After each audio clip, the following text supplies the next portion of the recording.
हर चीज़ के लिए और हर किसी को सिर्फ और सिर्फ जगह चाहिए। किसी को बाहर लाना हो, अंदर करना हो किसी को, दोनों को जगह चाहिए। अब इसमें बेचारे जो हमारे मिडिल क्लास गरीब लोग हैं, इनको जगह सिर्फ दो कामों के लिए चाहिए होती है, या तो बैठ के बात करनी है या फिर लेट के बात। केपीके में जगह चाहिए तो पहले पहाड़ पे चढ़ो, उसके बाद जगह पे चढ़ो। खेतों में चले जाएं और अंदर जाके खेत में कहीं भी चले जाएं, दूर से तो खेत लहराता हुआ दिखेगा। सिंध में वडेरा, जगह भी वडेरे की, और जिस चीज़ के लिए आपको जगह चाहिए दोनों चीज़ें वडेरे की। शादीशुदा जो कपल्स होते हैं ना बेचारे, ये भी जगह के लिए बड़ा रोते हैं, क्योंकि सीधे हाथ पे मियाँ लेटा हुआ है, उल्टे हाथ पे बीवी लेटी हुई है और बीच में बाजी का लड़का लेटा है। क्यों? तो मुझे आज रात मामू के साथ रुकना था। अब ये मामू के साथ रुक गया, इसकी वजह से पूरी रात मामू रुका रहेगा। पाकिस्तान में दो चीज़ों का मसला बहुत गंभीर है और हर गुजरते हुए दिन के साथ ये मसला शदीद होता जा रहा है। दूसरी चीज़ है महंगाई और पहली चीज़ है जगह। हर चीज़ के लिए और हर किसी को सिर्फ और सिर्फ जगह चाहिए। घर बनाना हो जगह चाहिए, बिजनेस शुरू करना हो जगह चाहिए, किसी को बाहर लाना हो, अंदर करना हो किसी को, दोनों को जगह चाहिए। अक्सर लोग थोड़े से नखरे भी दिखाते हैं, जिन्हें जगह मिल जाती है। वो कहते हैं यार हमारा तो छोटा सा काम है, जगह बहुत खुली है, काफ़ी बड़ी जगह, हमें तो छोटा सा। नहीं मानते। अब इसमें बेचारे जो हमारे मिडिल क्लास गरीब लोग हैं, इनको जगह सिर्फ दो कामों के लिए चाहिए होती है, या तो बैठ के बात करनी है या फिर लेट के बात। अब ये बेचारी गरीब अवाम जब किसी काम के लिए जगह की तलाश में जाती है तो कहती है यार हमारा तो आधे घंटे का काम है, आधे घंटे के लिए इस जगह के इतने पैसे, इतने पैसों में तो मैं इलाज करा के अपनी जगह की टाइमिंग ना बढ़ा लूँ। खैर, जगह के एतबार से अगर पाकिस्तान के लैंडस्केप को देखें तो मैं ऊपर से शुरू करता हूँ, मतलब केपीके में जगह चाहिए तो पहले पहाड़ पे चढ़ो, उसके बाद जगह पे चढ़ो।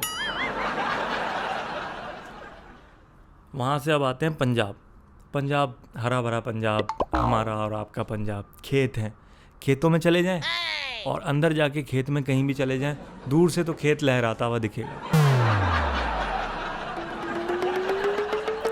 पंजाब से आप आ जाते हैं सिंध में।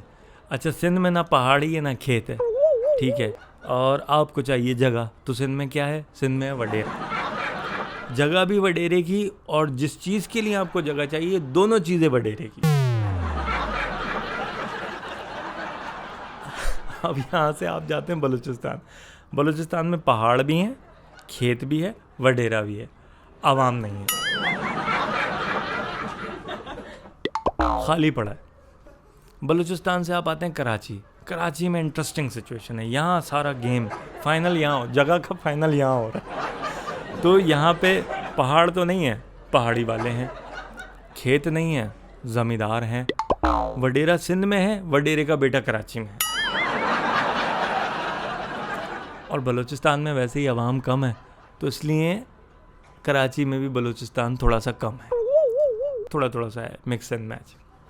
तो इसलिए अक्सर बेशतर कराची में आप देखेंगे शारा फैसल पे, आई चंडीगढ़ रोड पे, एम जिन्ना रोड पे, उर्दू साइंस कॉलेज रोड पे, जौहर मोड़ पे, असफानी रोड पे अक्सर और बेशतर आपको डांसिंग कार के मनाजर दिखाई देंगे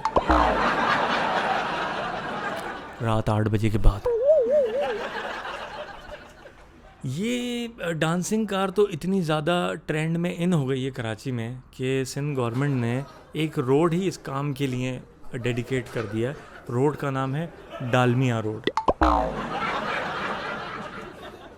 रात के 8 बजे से सुबह के 5 बजे तक जितना मर्जी डालमिया रोड पे आप सफ़र करें।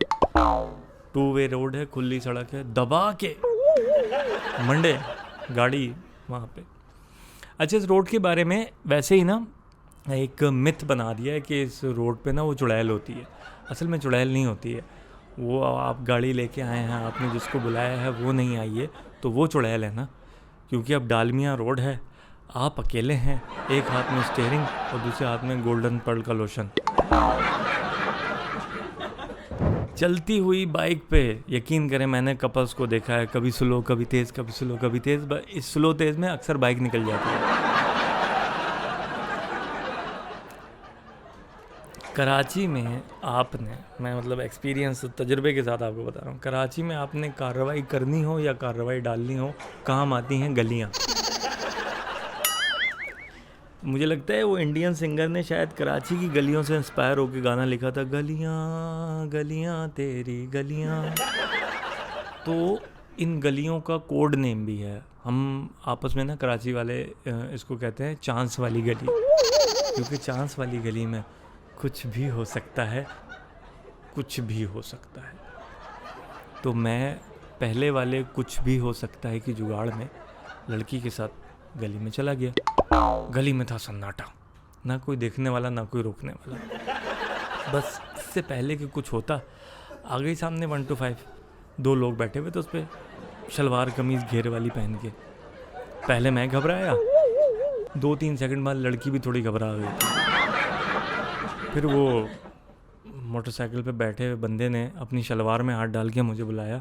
लड़की ने सुकून का सांस लिया। मैंने कहा जानू आप टेंशन नहीं लो, इन लोगों का टेस्ट अलग है। फिर क्या था, फिर मैं गया, मोबाइल, पैसे, वॉलेट, लड़की सब ले गए। क्योंकि लड़की मेरे पास आईफोन की वजह से थी ना। आईफोन अब उनके पास था, तो लड़की किसके पास? अच्छा, जगह के मसाइल कुछ लोगों के साथ हैं भी और कुछ के साथ नहीं भी हैं। हमारे मुल्क में एक चीज़ पाई जाती है जिसे कहते हैं कज़न्स। कज़न्स को जगह का कभी मसला नहीं होता। अब कज़न है ना, 8 घर हैं, सारी जान पहचान वाले हैं, तो cousin cousin cousin cousin cousin cousin cousin चलता रहता है। इस कमरे में क्या है भाई, वो दोनों कज़न कज़न, उधर क्या है भाई, कज़न कज़न, छत पे क्या है भाई, कज़न कज़न। तो कज़न वाला सीन भी बहुत सही है। कज़न में कोई पकड़ में नहीं आता, बहन भाई है ना शुरू में, जब तक कुछ हुआ नहीं। और मतलब इस पे बाकायदा अमेरिका भी रिसर्च कर रहा है कि पाकिस्तान में ये हो कैसे रहा है। एक कमरे का मकान, माँ बाप बच्चे, बड़ा भाई उसकी बीवी, सारे यहाँ इकट्ठे रहते हैं, और इसके बावजूद बड़े भाई 7 से 8 बच्चे पैदा कर लेता है। या तो ये काम किसी साइंसदान का है या किसी पठान का। अच्छा, जो हमारी यूनिवर्सिटीज़ होती है ना, यहाँ भी जगह की टेंशन नहीं होती, क्योंकि यूनिवर्सिटी में आपको ग्रुप प्रोजेक्ट मिल गया। अब ग्रुप प्रोजेक्ट से क्या हुआ, आपकी अटेंडेंस कवर हो गई, जो प्रोजेक्ट था वो कवर हो गया, और जो अब तक कवर में था सारा अनकवर हो गया। शादीशुदा जो कपल्स होते हैं ना बेचारे, ये भी जगह के लिए बड़ा रोते हैं, क्योंकि सीधे हाथ पे मियाँ लेटा हुआ है, उल्टे हाथ पे बीवी लेटी हुई है, और बीच में बाजी का लड़का लेटा हुआ है। क्यों? कि मुझे आज रात मामू के साथ रुकना था। अब ये मामू के साथ रुक गया, इसकी वजह से पूरी रात मामू रुका रहेगा। तो मैं बस यही दुआ करता हूँ कि ऐ खुदा मेरे अर्ज़ पाक पे उतरे वो जनरेशन जिसे अंदेशा है जुगाड़ ना।